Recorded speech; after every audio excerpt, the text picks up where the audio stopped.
The Stanley Quencher could be the most viral product of our lifetimes. Stanley.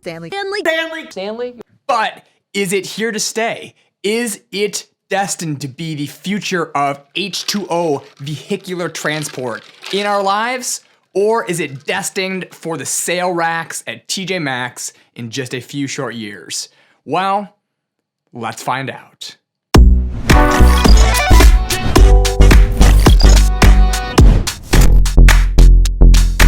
And to be clear, we are not talking about every Stanley product of all time. We are talking about this bad boy. The Stanley Quencher that has taken the nation by storm. In fact, we don't even call it a water bottle anymore. We call it a Stanley. Now, for those of you who don't know, my name is Nick McHenry. I spent over a decade distributing wholesale for luxury brands like Giorgio Armani, and I am a Stanley, well, I bought a Stanley Quencher. I guess that's it.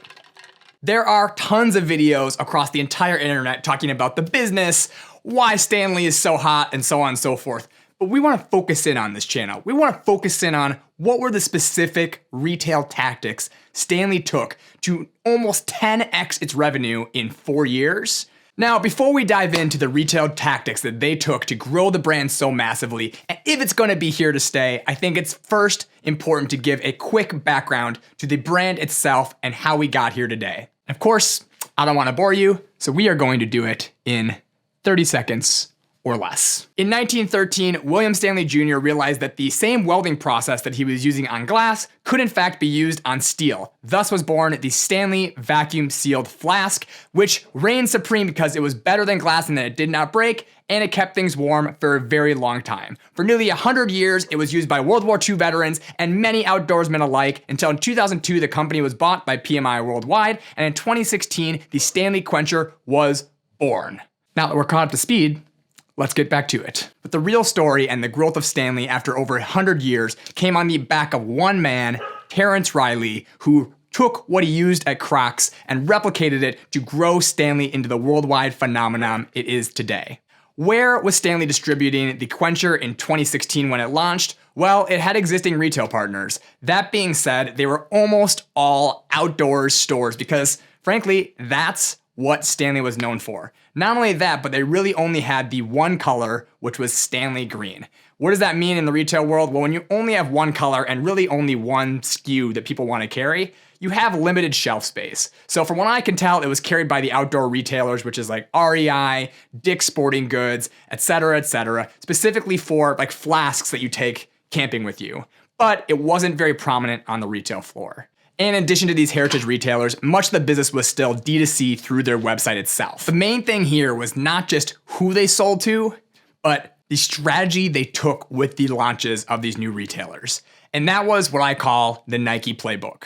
So the Nike playbook is doing two things at once. Having a limited edition drop mentality where you're launching new hot selling partnerships with influencers that drives demand, but also exclusive fashion colors that you perfectly gauge exactly how many are you going to sell and then undersupply that market. That creates FOMO, it creates hysteria, it creates the scenes we've all seen on social media of people buying Stanley water bottles.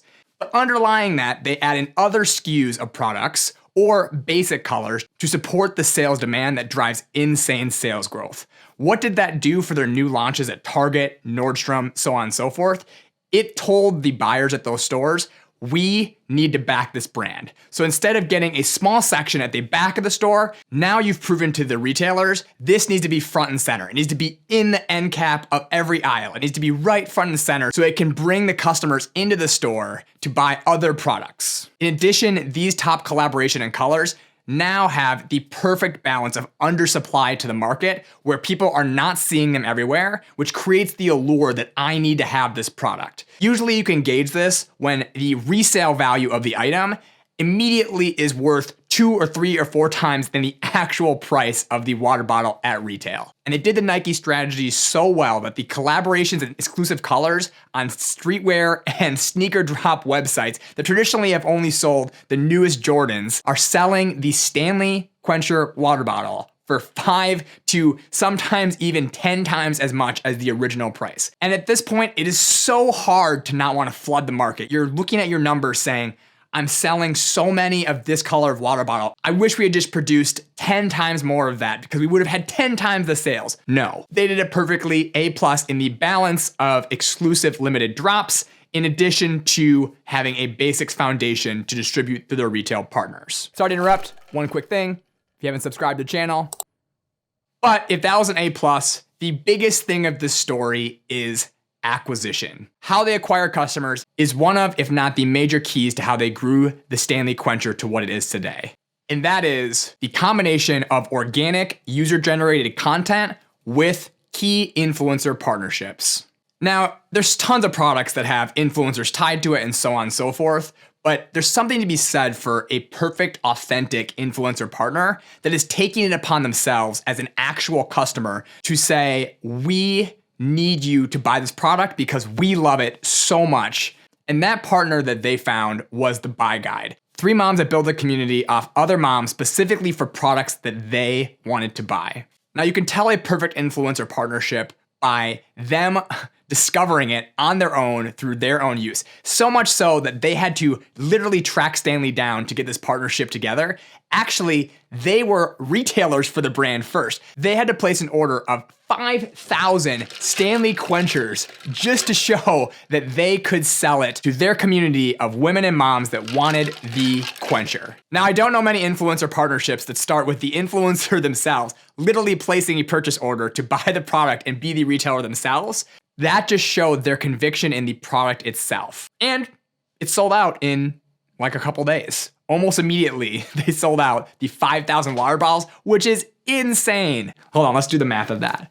$250,000 in sales in 2 days. And that single partnership was the foundation, the seed, if you will, for the strategy of acquisition going forward. That is women themselves using the water bottle, using the main platforms, Facebook, Instagram, and especially TikTok, which at this time was also growing faster than any social app in probably history, to show their love, their passion. Everything about Stanley was showed by the customers themselves, basically from one mom to another saying, you need to get this. So this was authentic distribution at its finest. And the Buy Guide did a great job setting up an affiliate program with Stanley themselves that they could then continue to pour fuel on the fire, finding strategic partnerships that once again were authentic partnerships that felt real. And these people were not all influencers. They weren't all the influencers we would define them from the 2010s era where they're taking perfectly edited photos on Instagram to showcase to the world. These were real people. Yes, some of them were celebrities or had fan followings to start ignite the fuse, but it was really the average everyday influencer. I'm not even sure I would call them an influencer. The real life person that was showcasing their love of the Stanley Quencher. And that drove traffic to the e-commerce sites that it was sold on, Amazon, the real world physical retail stores that were stocking the product. So now all Stanley had to do was make sure that the product was there and easily accessible for where the audience that was advocating for it could easily find it. And what you end up with is insane demand for the product itself. So finally, T traction. Where do they get to? As we already mentioned in the beginning of this video, it is nearly 10x'd its revenue, getting to $750 million in sales in 4 years, which is absolutely absurd. But that's because they've had, in my opinion, perfect execution across the board for an individual product itself. When Terrence Riley came, he set out to say, we want to transition from an old, stodgy men's brand to a hot, trendy women's brand. And that worked wonders to get them to where they're at today, amongst the other points that I've already mentioned. But with that, not all dandelions and roses. So what are the risks of Stanley? Can it go to infinity and beyond? Can it continue to grow forever and ever? I'm not sure. If you ask me, what'll happen is the same ebb and flow of all trend-driven fashion products. Because the lesson here is this is not a water bottle.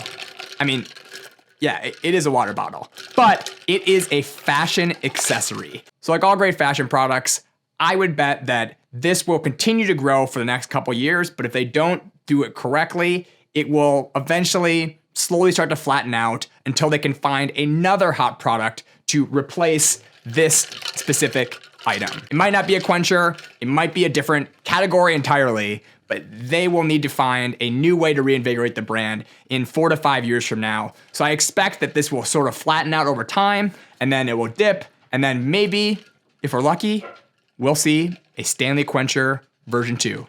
But time will tell. And as always, I'll be watching.